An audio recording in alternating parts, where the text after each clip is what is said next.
हरे श्रीमन नारायण नारायण हरे हरे।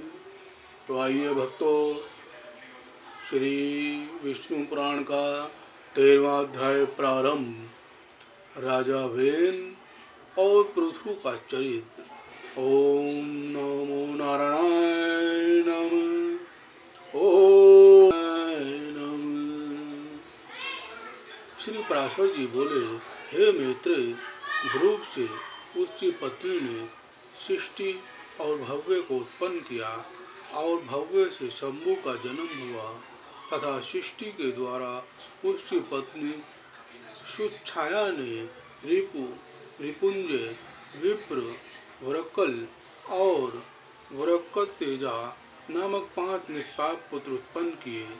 उनमें से रिपु के द्वारा बृहति के गर्भ से महातेजस्वी चाक्षुष का जन्म हुआ। चाक्षुष ने अपनी भार्या पुष्करणी से, जो वरुण कुल में उत्पन्न और महात्मा वीरण प्रजापति की पुत्री थी, मनु को उत्पन्न किया, जो 6ठे मनवंतर के अधिपति हुए। तपस्वियों में श्रेष्ठ मनु से विराट प्रजापति की पुत्री नड़वला के गर्भ से 10 महातेजस्वी पुत्र उत्पन्न हुए। नड़वला से कुरु, पुरु, सद्रुमन, तपस्वी, सत्यवान, सूचि, अग्निष्टोम, अतिरात्र तथा नवासुद्रुमन और 10वां अभिमन्यु, इन महातेजस्वी पुत्रों का जन्म हुआ। कुरु के द्वारा उसकी पत्नी अंगनेयी ने अंग, सोमना, ख्याति, क्रतु, अंगिरा और शिवी, इन 6 परम तेजस्वी पुत्रों को उत्पन्न किया। अंग से मुनिथा के वेन नामक पुत्र उत्पन्न हुआ। ऋषियों ने उस वेन के दाहिने हाथ का संतान के लिए मंथन किया था।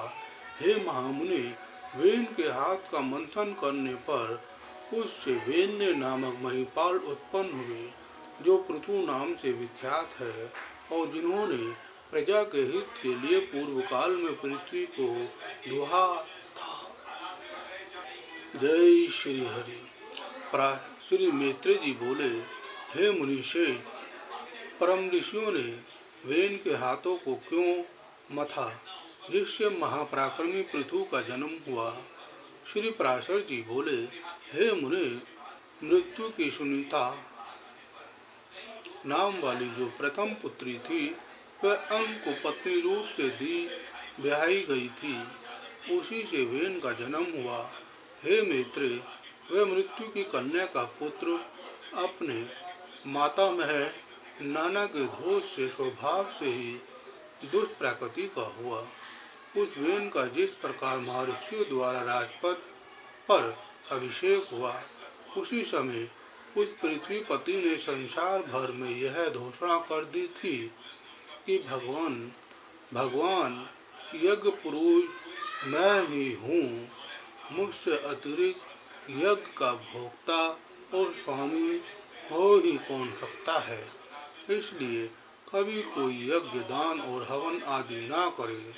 हे मित्र, तब ऋषियों ने उस पृथ्वीपति के पास उपस्थित हो पहले उसकी खूब प्रशंसा कर सांत्वना युक्त मधुर वाणी से कहा।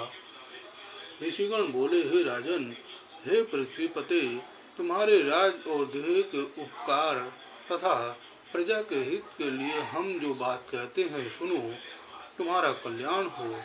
देखो, हम बड़े बड़े यज्ञों द्वारा जो सर्व यज्ञेश्वर देव आदिपति भगवान हरि का पूजन करेंगे, उसके फल में से तुमको भी 6ठा भाग मिलेगा।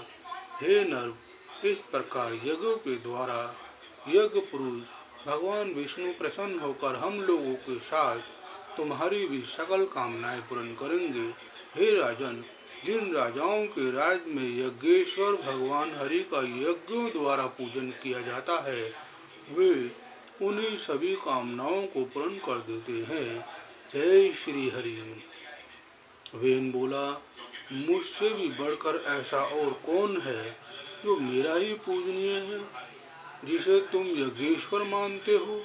वह हरि कहलाने वाला कौन है? ब्रह्मा, विष्णु, महादेव, इंद्र, वायु, यम, सूर्य, अग्नि, वरुण, धाता, पूषा, पृथ्वी, चंद्रमा, इनके अतिरिक्त और भी जितने देवता शाप और कृपा करने में समर्थ हैं, वे सभी राजा के शरीर में निवास करते हैं। इस प्रकार राजा सर्वदेव में है।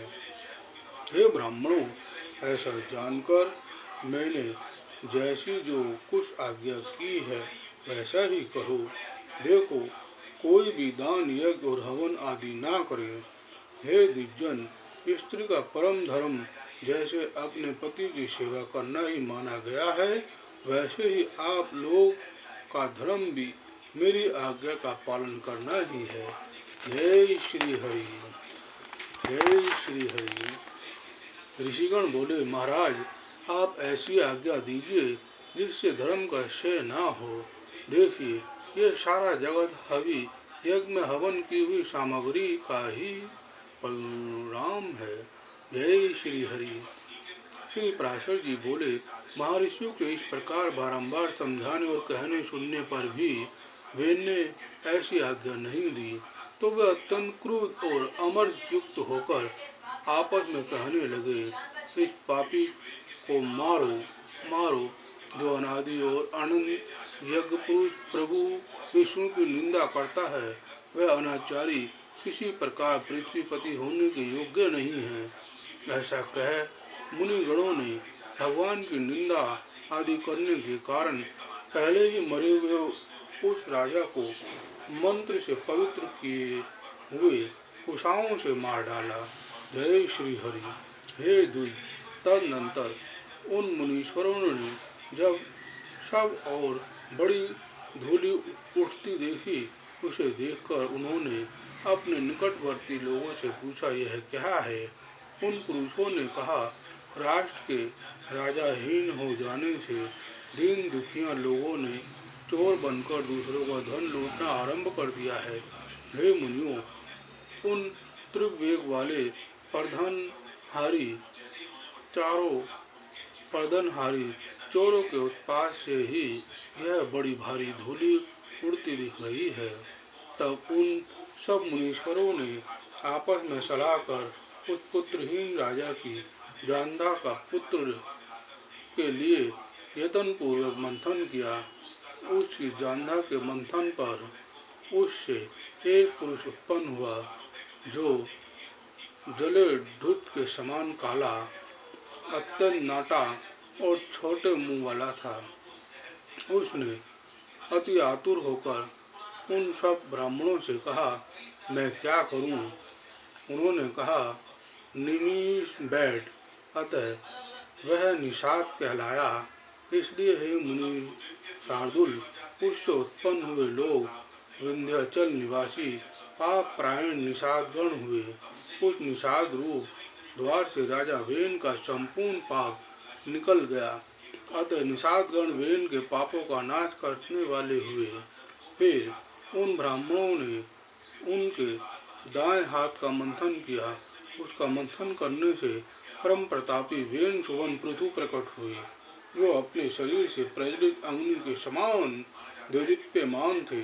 इसी प्रकार आजगव नामक आधा सर्वप्रथम शिव धनुष और शिव बाण तथा कवच आकाश से गिरे।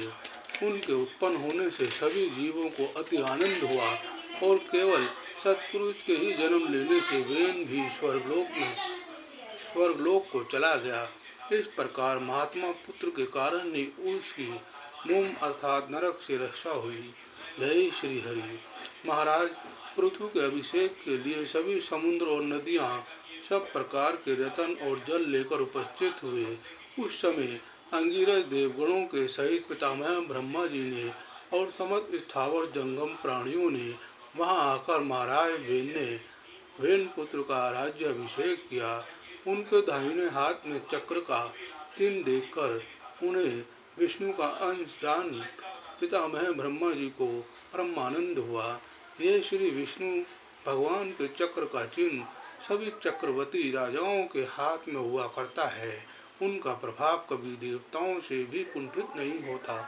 ओम नमो भगवते वासुदेवाय नमः। इस प्रकार महातेजस्वी और परम प्रतापी वेणपुत्र धर्म कुशल महानुभावों द्वारा विधि पूर्वक अति महान राज राजेश्वर पद पर अभिषिक्त हुए।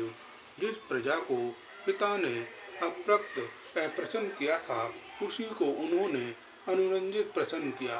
इसलिए अनुरंजन करने से उनका नाम राजा हुआ। तब वे समुद्र के चलते जब वे समुद्र में चलते थे तो जल बहने से रुक जाता था। पर्वत उन्हें मार्ग देते थे और उनकी ध्वजा कभी भंग नहीं हुई।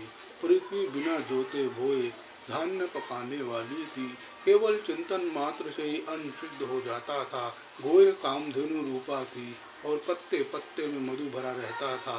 राजा पृथु ने उत्पन्न होते ही पेतामह यज्ञ किया। उससे सोमाभिषव के दिन सोमाभिषव भूमि से महामती सूत की उत्पत्ति हुई।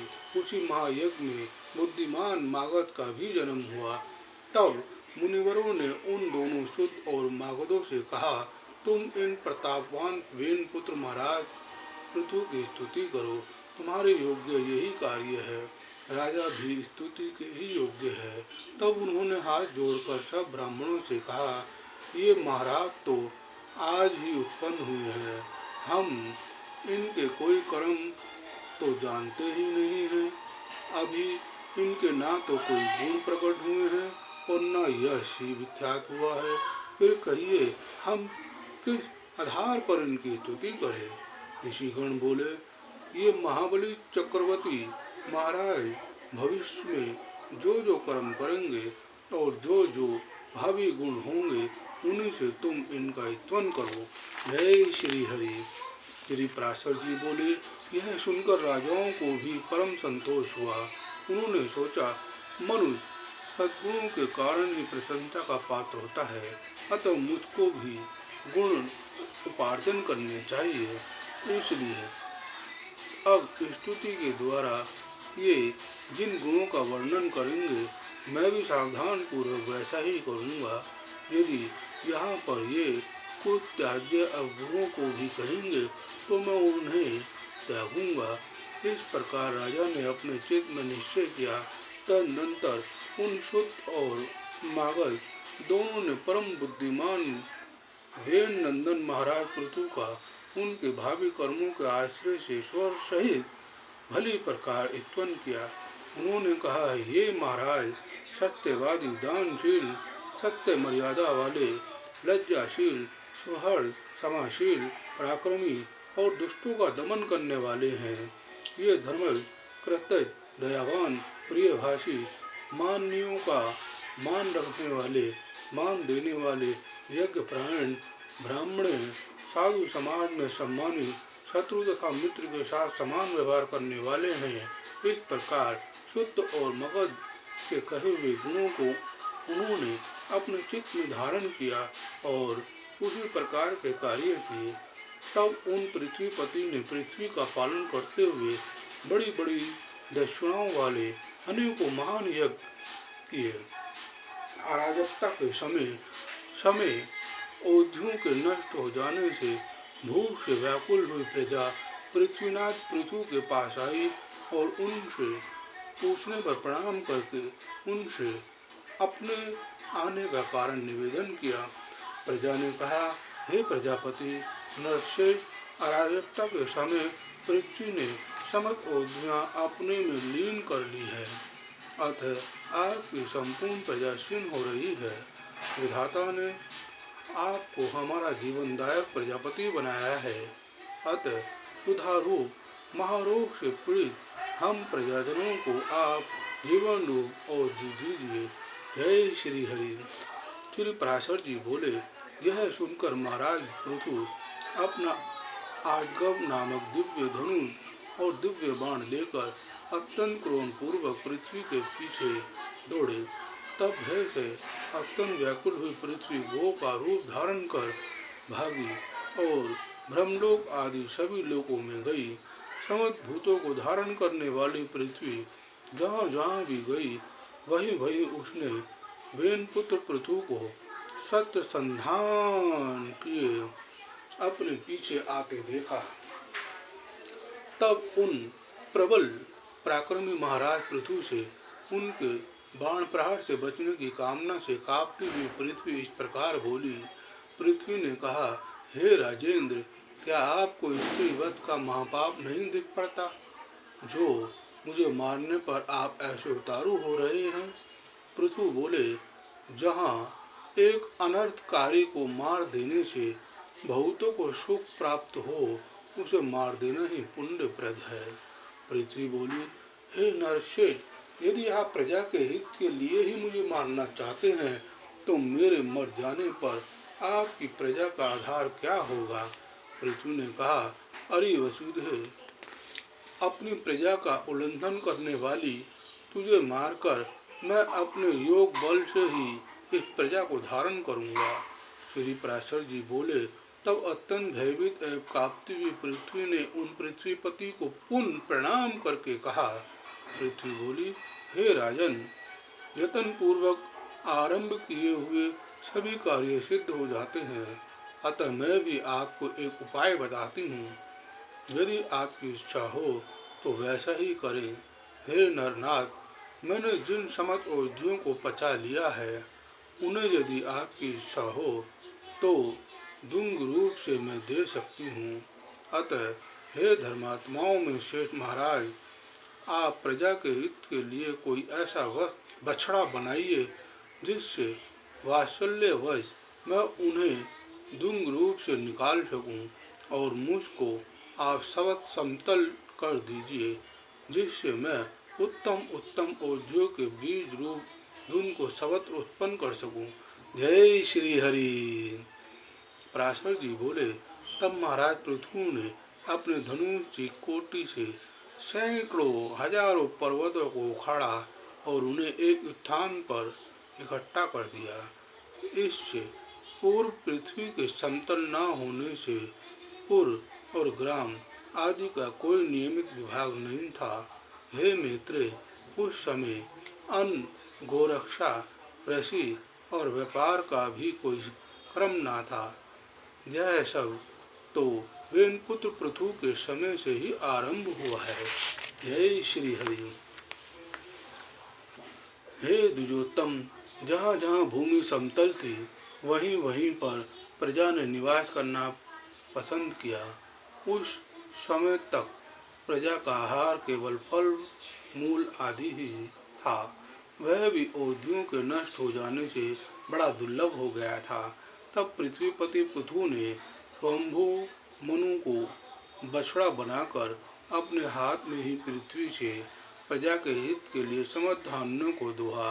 हे तात, उसी अन्न के आधार से अब भी सदा प्रजा जीवित रहती है। महाराज, पृथु प्राणदान करने के कारण भूमि के पिता हुए, इसलिए उस सर्वभूत धारिणी को पृथ्वी नाम मिला। हे मुनि, फिर देवता, मुनि, दैत्य, राक्षस, पर्वत, गंधर्व, सर्प, यश और पितुगण आदि ने अपने अपने पात्रों में अपना अभिमत दूध दुहा तथा धुने वालों के अनुसार उनके सजातीय ही दोग्धा और वस्त्र आदि हुए। इसलिए विष्णु भगवान के चरणों से प्रकट हुए यह पृथ्वी ही सबको जन्म देने वाली, बनाने वाली, धारण और पोषण करने वाली है। इस प्रकार पूर्व काल में वेन के पुत्र महाराज पृथु ऐसे प्रभावशाली और वीर्यवान हुए, प्रजा का रंजन करने के कारण वे राजा कहलाए। जो मनुष्य महाराज पृथु के इस चरित्र का कीर्तन करता है, उसका कोई भी दुष्कर्म फलदायी नहीं होता। पृथु का यह अत्युत्तम जन्म वृत्तांत और उनका प्रभाव अपने सुनने वाले पुरुषों के दुख स्वप्नों को सर्वदा शांत कर देता है। ओम नमो नारायण नमः। श्रीमन नारायण नारायण हरे हरे, श्रीमन नारायण नारायण हरे हरे, श्रीमन नारायण नारायण हरे हरे, श्रीमन जीवन नारायण नारायण हरे हरे, जीवन नारायण नारायण हरे हरे, जीवन नारायण नारायण हरे हरे, जीवन नारायण नारायण हरे हरे। भक्तों, 13वां अध्याय संपन्न हुआ। श्री हरि कृपा की वृद्धि हुई। तो आप सभी के परिवार में सदा सुख संपदा और लक्ष्मी की कृपा बनी रहे। तो भक्तों, अगले वीडियो में हम आपको अध्याय 14वां अध्याय सुनाएंगे। तब तक आप विश्राम कीजिए और अगले वीडियो पे आने के लिए कृपा प्रतीक्षा करें। और सभी भक्तों से निवेदन है, अधिक से अधिक लाइक करें, शेयर करें, सब्सक्राइब करें। यदि आपको हमारा वीडियो संवाद पसंद आ रहा है और कथा में आनंद आ रहा है तो एक बार हमें कमेंट अवश्य करें। और भक्तों, श्री शिव महाशक्ति हनुमान दरबार शाहदरा में भूत प्रेत बांधा, अला बला, कारोबार बंधन, कारोबार में रुकावट या किसी ने किसी पे कोई किसी भी प्रकार का जादू टोना या तंत्र क्रिया की हो तो उसका भी अवश्य निवारण होता है। यहाँ पर श्री गुरु महाराज श्री श्री राजेंद्र नाथ जी साक्षात विराजमान हैं और उनके परम सेवक जो आपके सम्मुख श्री भगत जी मनोज कुमार जी जो आपको श्री विष्णु पुराण सुना रहे हैं, वे वर्तमान सेवा में उपस्थित हैं। आपको सही राह, सही मार्गदर्शन और सरल से सरल उपायों में आपका जीवन सरल बनाने में सहयोग करते हैं, सदा तत्पर रहते हैं। तो भक्तों, एक बार अवश्य सेवा का मौका दें। जो लोग जन्मपत्री का विश्लेषण कराना चाहते हैं वह भक्त जन्मपत्री अवश्य दिखाएं, चाहे मोबाइल के द्वारा दिखाएं, चाहे गुरुजी से संपर्क कर उनके अवश्य दिखाएं। जय गुरु महाराज, जय श्री हरि, जय श्री लक्ष्मी नारायण। आप सभी का कल्याण हो। भारत माता की जय, राष्ट्र माता की जय, गुरु माता की जय, गुरुदेव की जय, पितरजी महाराज की जय, भोलेनाथ की जय, राधे कृष्ण भगवान की जय। जय जय श्री राधे, जय जय वृंदावन धाम की जय, बोलो बाके बिहारी लाल की जय, बोलो गोकुल धाम की जय, बोलो श्री बद्रिका धाम की जय, बोलो सादरावासी गुरु धाम